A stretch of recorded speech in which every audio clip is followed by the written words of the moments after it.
Good evening. I'm Congressman Jim Jordan, representing the 4th District of Ohio. The Republican Party is the pro-America party.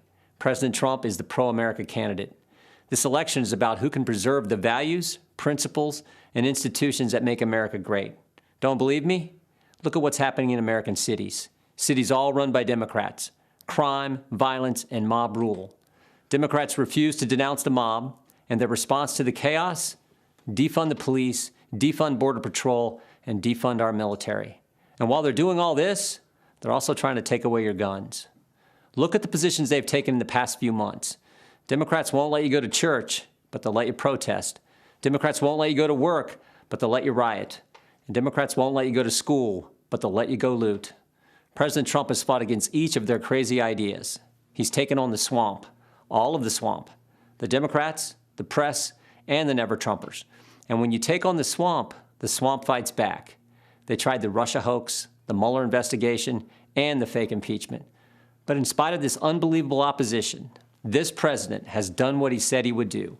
Taxes cut, regulations reduced, economy growing, lowest unemployment in 50 years, out of the Iran deal, embassy in Jerusalem, hostages home from North Korea, a new USMCA agreement, and of course he's building the wall and rebuilding our economy as we speak.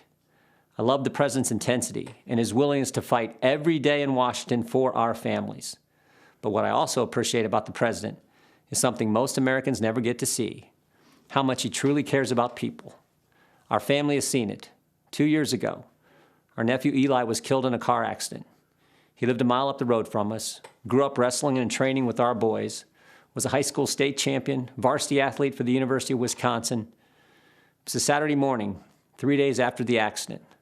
I walked to the car to head up to Eli's parents' home when the president called. We talked about a few issues, and then he asked how the family was doing.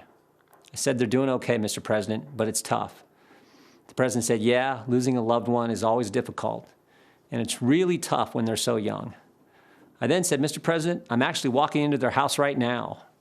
Obviously, they don't know that I'm talking to you, but if you'd be willing to say hello to Eli's dad, you'd make a terrible day a little less terrible." "What's his name?" the president asked. I walked through the door and said, "Todd, the president wants to talk to you." For the next 5 minutes, family and friends sat in complete silence as the president of the United States took time to talk to a dad who was hurting. That's the president I've gotten to know the last 4 years. The president who shared private moments like this with soldiers, victims of violent crime, and people who've had businesses destroyed by the mob. That's the individual who's made America great again, and who knows America's best days are still in front of us.